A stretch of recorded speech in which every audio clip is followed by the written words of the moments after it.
Please subscribe to my channel. Hit the bell icon and never miss any updates.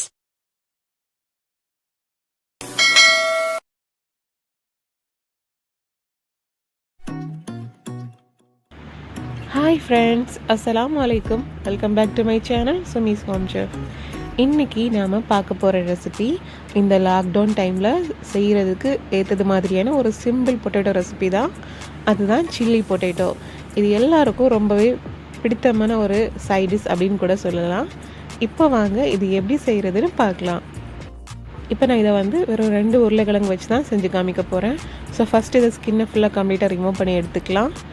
இது குழந்தைங்கள்லேருந்து பெரியவங்க வரைக்கும் எல்லாருமே ரொம்ப விரும்பி சாப்பிட்றது மாதிரியான ஒரு side dish. And chapati, rice variety, dosa எல்லாத்துக்குமே நல்லாயிருக்கும் சாப்பிட்றதுக்கு. செய்கிறதுக்கும் ரொம்ப டைம் எடுக்காது. இதை இப்போ சின்ன சின்ன பீசஸாக கட் பண்ணி எடுத்துக்கலாம். நான் இந்த மாதிரி லென்த் வைஸில் கட் பண்ணிவிட்டு அதை ஜஸ்ட்டு ஹாஃபாக மட்டும் கட் பண்ணி எடுக்க போகிறேன். இந்த மாதிரி இதை நீங்கள் இன்னும் சின்னதாக கூட கட் பண்ணி எடுத்துக்கலாம். பட் ரொம்ப ஃபைனாக சாப் பண்ணி எடுக்க வேண்டாம். ஸோ 2 உருளைக்கிழங்கும் இந்த மாதிரி நம்ம நறுக்கி எடுத்ததுக்கு அப்புறமா அதை கொஞ்சம் தண்ணியில் நம்ம வாஷ் பண்ணி எடுத்துக்கலாம். ஸோ இந்த மாதிரி நம்ம நறுக்கினதுக்கு அப்புறமா கழுவுறது மூலமாக அதில் இருக்கக்கூடிய ஸ்டார்ச் எல்லாம் போயிடும். ஸோ கொஞ்சம் கிறிஸ்பியான அவுட்டர் நமக்கு கிடைக்கும் ஃப்ரை பண்ணும்போது. இப்போ இதை தண்ணியிலிருந்து எடுத்து மாற்றிக்கலாம். இப்போ இதில் நம்ம கார்ன்ஃப்ளவரும் உப்பும் சேர்த்து மேரினேட் பண்ணிக்கலாம். ஸோ உப்பு தேவையான அளவு சேர்த்ததுக்கு அப்புறமா 1 டேபிள் ஸ்பூன் அளவுக்கு கார்ன்ஃப்ளவர் சேர்த்து எல்லா பீசஸ்லேயும் நல்லா படுறது மாதிரியாக மிக்ஸ் பண்ணிக்கோங்க. இப்போ இதை ரொம்ப நேரம் வைக்கணும்னு அவசியம் இல்லை. நல்லா மிக்ஸ் பண்ணதுக்கு அப்புறமா நாம் இதை உடனே ஃப்ரை பண்ணி எடுத்துக்கலாம். அண்ட் ஃப்ரை பண்ணும்போது மிதமான சூட்லேயே வச்சு ஃப்ரை பண்ணி எடுத்துக்கோங்க. அந்த மாதிரி ஃப்ரை பண்ணும்போது உங்களுக்கு அது ஒயிட் கலர்லேயே இருக்கும் ஃப்ரை பண்ணதுக்கு அப்புறமும். அண்ட் இந்த சில்லி பொட்டேட்டோ பண்ணுறதுக்கு மெயினாக உருளைக்கிழங்கு, அப்புறமா சம் டொமேட்டோ சாஸ், அப்புறமா சம் சோயா சாஸ் இருந்தாலே போதும். இப்போ இது குக்காக இருக்கான்னு செக் பண்ணிக்கலாம். பாருங்கள், அவுட்டர் கிறிஸ்பியாகவும் அதே மாதிரி உள்ளாடி சாஃப்டாகவும் ஃப்ரை ஆகி வந்திருக்குது. இப்போ இதை ஆயிலேருந்து எடுத்து மாற்றிக்கலாம். இந்த மாதிரி நம்ம எல்லா பொட்டேட்டோவும் ஆயிலேருந்து ரிமூவ் பண்ணதுக்கு அப்புறமா 2 டேபிள் ஸ்பூன் ஆயில் மட்டும் நான் இப்போ இந்த பாத்திரத்தில் எடுத்து வச்சுருக்கேன். இப்போ இதில் சில்லி பொட்டேட்டோ பண்ணுறதுக்கு ஆரம்பிக்கலாம். அதுக்கு 1 டேபிள் ஸ்பூன் அளவுக்கு இஞ்சி துருவினதை எடுத்து வச்சுருக்கேன். அப்புறமா 1.5 டேபிள் ஸ்பூன் அளவுக்கு பூண்டு துருவினதை எடுத்து வச்சுருக்கேன். ஸோ நல்லா ஃபைனாக துருவி எடுத்து வச்சுக்கலாம். இல்லைனா நீங்கள் பேஸ்ட் கூட யூஸ் பண்ணிக்கலாம். இப்போ இதை இந்த ஆயிலில் சேர்த்துக்கலாம்.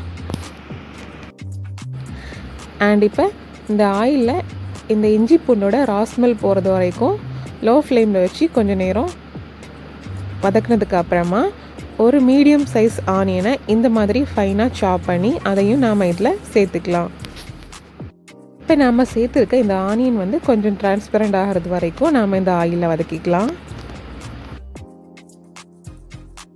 இது ஒரு பக்கம் வேகட்டும். மீன்வைல் நாம் ஒரு கப்பில் 1 டேபிள் ஸ்பூன் அளவுக்கு கார்ன்ஃப்ளவர் எடுத்துக்கலாம்.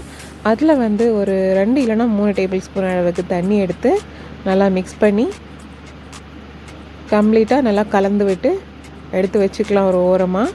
இது ஃபைனலாக நம்ம சேர்க்குறதுக்கு யூஸ் பண்ணிக்கலாம்.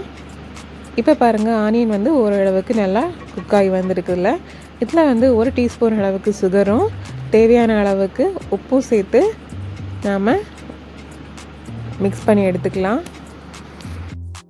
இது கொஞ்சம் நேரம் ஆயிலில் வதக்குனதுக்கு அப்புறமா நம்ம இதில் மிளகாத்தூள் சேர்த்துக்கலாம். மிளகாத்தூள் காரத்துக்கு தக்கன நான் இங்கே 1 டீஸ்பூன் அளவுக்கு யூஸ் பண்ணுறேன். இங்கே இதில் சில்லி சாஸ் கூட சேர்த்துக்கலாம். அந்த மாதிரி சேர்க்குறதா இருந்துச்சுன்னா இப்போ நம்ம சேர்த்துருக்க மிளகாத்தூளை ஹாஃப் அமௌண்ட்டாக கம்மி பண்ணிவிட்டு சில்லி சாஸ் சேர்த்துக்கலாம். பட் இது ஆப்ஷனல் தான்.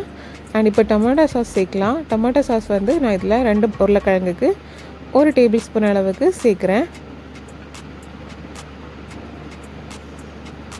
சேர்த்து நல்லா மிக்ஸ் பண்ணிக்கலாம். ஸோ லோ ஃப்ளேம்லேயே வச்சு நீங்கள் இதை குக் பண்ணி எடுக்கணும்.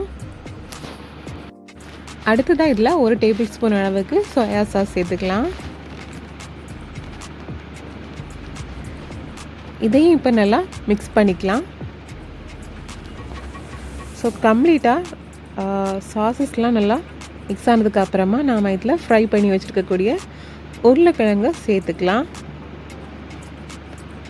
உருளைக்கிழங்கை சேர்த்ததுக்கப்புறமா கொஞ்ச நேரம் நீங்கள் அதை லோ ஃப்ளேமில் வச்சுக்கிட்டே அந்த பீசஸ்லாம் நல்லா அந்த மசாலாவில் கோட் ஆகிறது மாதிரி மிக்ஸ் பண்ணி எடுத்துக்கோங்க. ஒரு ஃபியூ மினிட்ஸ் இந்த மாதிரி வதக்குனதுக்கப்புறமா நம்ம கார்ன்ஃப்ளவர் வந்து தண்ணியில் மிக்ஸ் பண்ணி வச்சுருக்கோம்ல, அதை சேர்த்துக்கலாம். சேர்த்ததுக்கப்புறமா நாம் இதை அகெயின் நல்லா மிக்ஸ் பண்ணி விட்டுக்கலாம். அவ்வளோதான் ஃப்ரெண்ட்ஸ், நம்மளோட சூப்பரான சில்லி பொட்டேட்டோ ரொம்பவே சுலபமாக தயாராகிடுச்சு. ஸோ ஃப்ரெண்ட்ஸ், இந்த சிம்பிளான லாக்டவுன் ரெசிபி உங்கள் எல்லாருக்கும் ரொம்பவே பிடிச்சிருக்குன்னு நினைக்கிறேன். பிடிச்சிருந்துச்சுன்னா இந்த வீடியோவுக்கு லைக் பண்ணுங்கள், ஷேர் பண்ணுங்கள். இன்னும் நிறைய இன்ட்ரெஸ்டிங்கான ரெசிபிஸ் பார்க்குறதுக்கு என்னோடய சேனலை சப்ஸ்கிரைப் பண்ணிக்கோங்க. தேங்க்யூ ஸோ மச் ஃபார் வாட்சிங்.